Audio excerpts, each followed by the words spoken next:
Назарбаевтың қазақ халқына 1% болсын жаны ашиды деп сенген қазақ бізде ақымақ екенбіз. Қазіргі таңда осы қазақ мысты жай бере салудың орнына 1,2 миллиард долларға сатып жатыр екен бізге.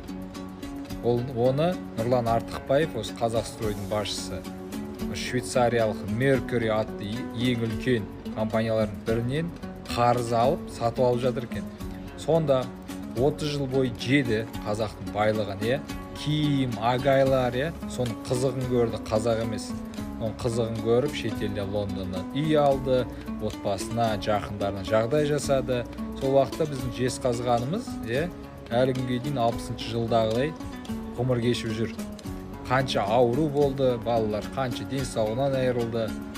Сонда соның өзінде қазаққа деп осын бере салудың орнына оған жармасып, мысалы, неге Путинге барып жүр дейді осы? Жеке менің пікірім, өзінің байлығын, активтерін сақтап қалу үшін. Қазір таңда Дариға Әлияның паспорт алып алған дейді. Оның торпедасы Қожамжаровтың қазір Москваға Медведев курсасы көшіп кеткендегі, сол таңғалдырады. Қалайша сен 30 жыл бойы билеген еліңе 1% болса жаның ашымайды. Мен соны түсіне алмай кеттім. 1%-ға жаның ашып, осы байлықты қайтарып жарайды, өмір сүрдік, бүкіл 20 ұрпағыма дейін жағдайын жасап кеттім. Халықта, қазақта бір күн көрсінші деген бір ой болу керек қой. Таңғалам.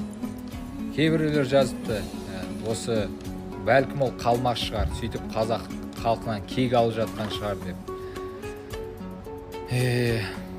Сондықтан қазақ халқым, естеріңізде болсын, бәрі де ол байлық, дүние ол өзіңмен бірге алып кетпейсің. Сен әрдайым барып Алланың алдына әрбіреуіміз жауап береміз. Сондықтан өзіміздің елімізге, халқымызға адал болайық. Қазақтың байлығы бәрі түгелімен қайтарылатын болсын, бүкілі. Сонда және де ол қайтарылған байлық қазақтың мүддесіне еңбек ететін болсын. Оян қазақ, көзіңді ашық көтер басына.